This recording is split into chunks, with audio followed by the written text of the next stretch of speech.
돈 되는 뉴스 시작하겠습니다. 오늘 2월 8일이고요. 매일경제신문에 어떤 내용 실렸는지 체크해보면서 저희가 투자 식견도 넓혀보겠습니다. 먼저 헤드라인으로 4개의 기사 만나보시죠. 첫 번째 기사입니다. 정부가 이르면 내년 7월부터 국내 외환시장 안정을 위해 선진화를 추진한다 밝혔습니다. 특히 개장 시간이 영국 런던 금융시간의 마감 시간인 새벽 2시로 연장됩니다. 이어서 글로벌 기사 보시죠. 일본 정부가 세계 최대 파운드리 업체인 대만 TSMC와 일본 키옥시아의 자국 내 반도체 생산시설 건설을 지원한다고 밝혔습니다. 최대 3분의 1을 지원함으로써 안정적인 반도체 공급망을 확보하겠다는 전략으로 보입니다. 기업 증권면으로 가봅니다. 국내 정유사들이 지난해 최대 실적을 달성했습니다. 국제유가의 큰 변동 중에도 선방했다는 평가입니다. 자, 마지막 기사인데요. 카카오가 SM엔터의 2대 주주로 등극했습니다. 향후 카카오는 SM의 경영에도 참여할 예정이고 추가적인 지분 매수 가능성도 언급되고 있습니다. 네, 이렇게 해서 오늘도 4개의 기사 살펴봤는데 그중에서 2개 꼽아보죠. 어떤 걸까요?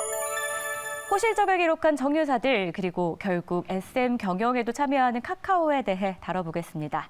자, 오늘 함께하실 분은요, 이종근 시사평론가 모셨습니다. 어서 오세요. 네, 안녕하십니까? 반갑습니다. 반갑습니다. 첫 번째로 저희가 살펴볼 내용은 정유사들의 호실적 이야기입니다.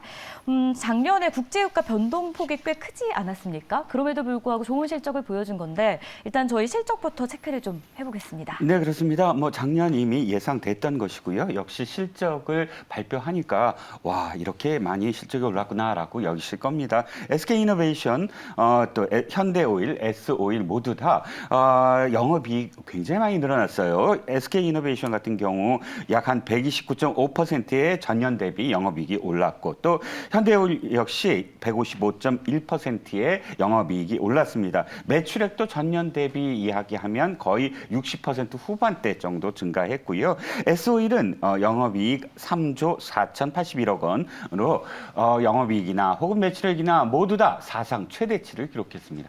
네, 그렇다면 이 같은 역대급 실적을 보여줄 수 있었던 배경을 저희가 알아봐야 할 것 같은데요. 정유사들이 어떻게 이렇게 좋은 실적을 보여줄 수 있었을까요? 네, 아까 앵커께서 이렇게 말씀하셨어요. 원유의 유가의 어떤 변동폭이 컸음에도 불구하고 이렇게 됐다. 그래서 그게 완전히 그 키포인트입니다. 네. 그러니까 유가가 올랐다고 해서 정유업체의 그런 어떤 그 실적이 낮아지지는 않아요. 유가의 문제는 상당히 좀 복잡합니다. 가장 중요한 건 정제 마진입니다. 원유 공급의 어떤 차질로 유가 급등을 기록을 했는데 여기에 이제 석유 제품이 수요가 폭발적으로 늘어난 거예요. 그러니까 원유도 사실상 어떤 쪽이냐, WTI, 서브 텍사스 중진류냐, 아니면 두바이냐, 미국의 셰일가스냐, 여기에 따라서 사실 석유 제품들이 다 다르거든요. 이를테면 휘발유, 경유, 등유, 에틸렌 이런 모든 것들이 다 다르기 때문에 사실상 원유가가 올랐다고 해서 무조건 마진이 적어지는 것이 아니라 거꾸로 그만큼 석유 제품의 어떤 수요가 폭발했는데 원유가가 예를 들어서 어떤 요인 때문에 작용을 했다, 올랐다 한다면 지금과 같이 도리어 정유업체는 호실적을 기록할 수 있다는 겁니다. 가장 중요한 건 정제 마진이라는 거죠. 정제 마진의 개선 속에서 석유 제품 수출이 물량이 대폭 증가했다라는 것이고요. 팬데믹 이후에 가동률이 최대치 한 79.4%로 올라가서 수출 증진이 됐다. 그러니까 간단하게 말씀드리면 석유 제품을 찾는 수요가 폭발적으로 증가했다는 것이 가장 초점일 수가 있겠습니다. 자, 그렇다면 올해 전망도 당연히 궁금해질 수밖에 없습니다. 저희는 정유주들 계속 잘 가면 좋겠거든요. 실적도 잘 나왔으면 좋겠고.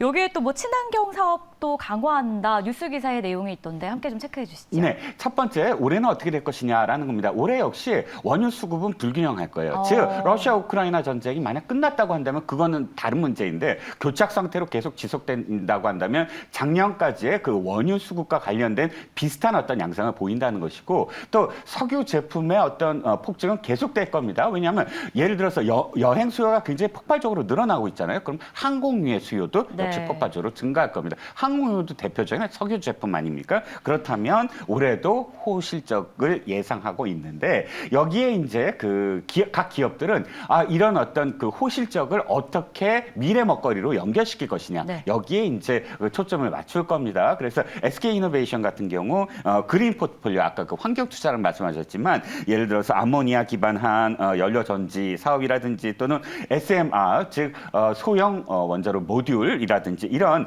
그린 포트폴리오를 구축하는데 지금 앞장서고 있고요. 현대 오일 같은 경우 바이오디젤 공장 대산 공장의 부지에 연산 한 13만 톤의 지금 공장을 짓고 있죠. 이렇게 각각 그 지금의 어떤 호실적을 어떻게 미래 먹거리로 연결시킬 것이냐라는 그런 투자를 계속할 것으로 보입니다. 네, 중국의 리오프닝도 사실 올해 긍정적인 이슈로 작용될 것이다 이런 기사 내용이 있었는데 다만 한 가지 저희가 짚어봐야 될 부분이 있다면 중국의 리오프닝이 호재로만 작용되지 않고 오히려 이 정유 기업들에게 불안감을 주고 있다라고 합니다. 네, 그렇습니다. 그 이유도 체크해봐야 될 것 같아요. 네네. 공급 과잉이 수익성 악화로 이어진다? 어떤 네. 내용입니까? 그렇죠. 일단 호재입니다. 네. 왜냐하면 리오프닝은 호재일 수밖에 없는 게 지금 중국이 완전히 봉쇄를 했었잖아요. 그렇기 때문에 석유 제품 자체도 사실상 수입을 하지 않았어요. 네. 그러니까 우리나라로서는 중국에 수출하는 물량이 굉장히 많았잖아요. 그런데 리오프닝을 함으로써 우리 그 수출이 굉장히 늘어날 겁니다. 그건 호재입니다. 다만 중국이라고 해서 리오프닝이 어떤 의미를 갖냐면 자체적으로 증설해 놓은 정유 시설 이것들을 정제 시설을 재가동한다는 얘기거든요. 네. 그렇다면 우리보다 훨씬 더 가격 경쟁력이 있는 중국산 석유 제품이 늘어난다는 것이니까 그런 점에서는 공급 측면에서는 악재로 작용할 수도 있겠지요. 여기에 이제 대비를 한다는 건 일단 정유업체들은 고부가 석유 제품들을 좀 더 많은 어떤 그 초점을 맞추어서 생산을 한다는 것입니다. 네. 자, 이렇게 해서 저희가 구체적인 실적을 잘 낸 정유사들에 대한 이야기 나눠봤고요. 이어서 두 번째 기사로 넘어가 보겠습니다. 자, 오늘은 모든 방송에서 참 이 얘기 많이 나오는데요. 카카오가 SM의 2대 주주로 등극한 내용을 기사화되어 있어서 저희가 요목조목 좀 따져보겠습니다.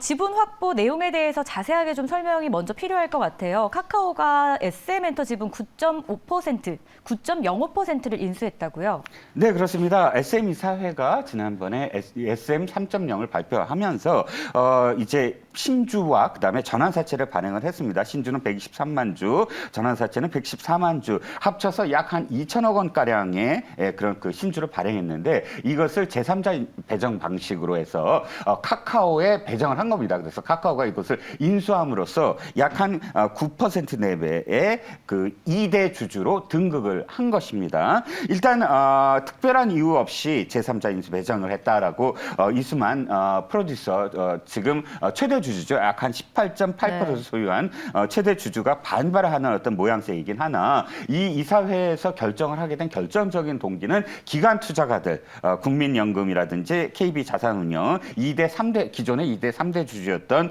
기관 투자가들이 전부 경영진 편을 들었기 때문에 현재는 가능해진 것입니다. 카카오엔터를 주어로 해서 바라보면 카카오엔터는 지난번에 사우디 국부펀드 약 1조 원 가량을 지금 저기를 했거든요. 유치를 했거든요. 네. 그 유치된 금액을 그대로 지금 이 SM 인수에 지금 드렸고요. 거죠. 나머지도 역시 이제 그 2대 주주의 카카오가 머물 것이냐가 초점이에요. 네. 지금 이수만 지금 총괄 프로듀서가 그러니까 전 프로듀서가 갖고 있었던 18.8%마저도 아마 카카오가 인수하려고 하지 않을까 하는 게 이 업계의 전망입니다. 네.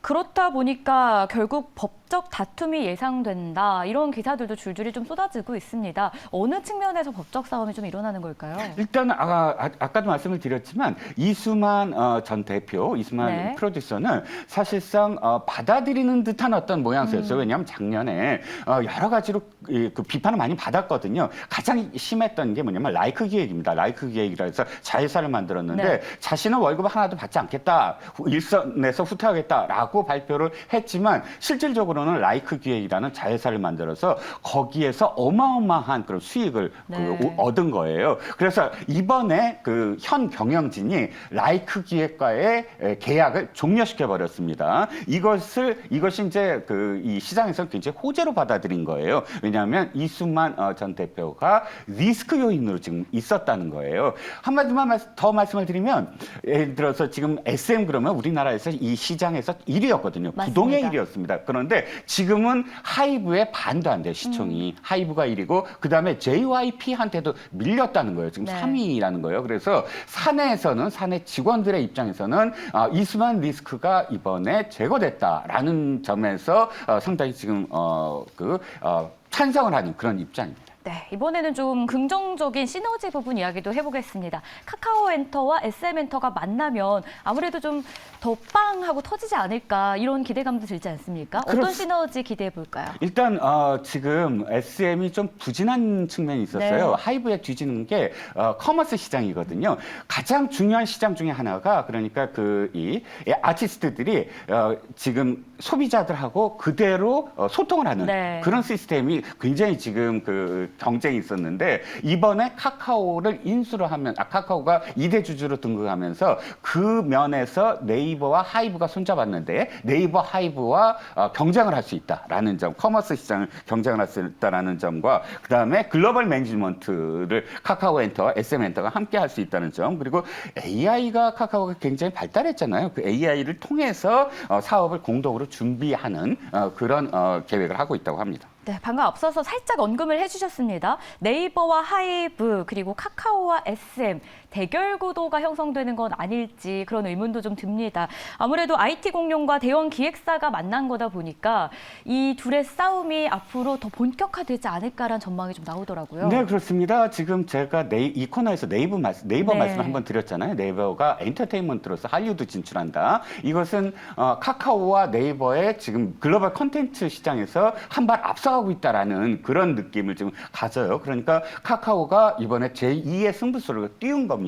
그래서 이 글로벌 콘텐츠 시장에서 네이버와 완전히 이젠 박빙의 어떤 각주전을 벌이겠다라고 선포를 한 것이고요. 일단 카카오 엔터가 내년에 몸집을 더 불려서 20조 원 가까이 어떤 그 몸값으로 상장을 추진하고 있다. 이 점도 좀 눈여겨볼 대목인 것 같고요. 그 이외에 만약에 카카오가 아까 맨 처음 모두에 말씀을 드렸듯이 실질적으로 SM을 인수하는 완전히 이수만 18.8%까지 그 지분을 전부 다 확보하게 되면 양상이 또다시 달라집니다. 또 다른 어떤 차원의 사업이 네. 그다음에 이어질 수 있을 테니까 좀 더 지켜봐야 될 것 같습니다. 네, 이렇게 해서 저희가 카카오가 SM엔터의 경영에 참여하게 된 소식까지 좀 신문 기사를 통해서 여러분께 전달을 해드렸습니다.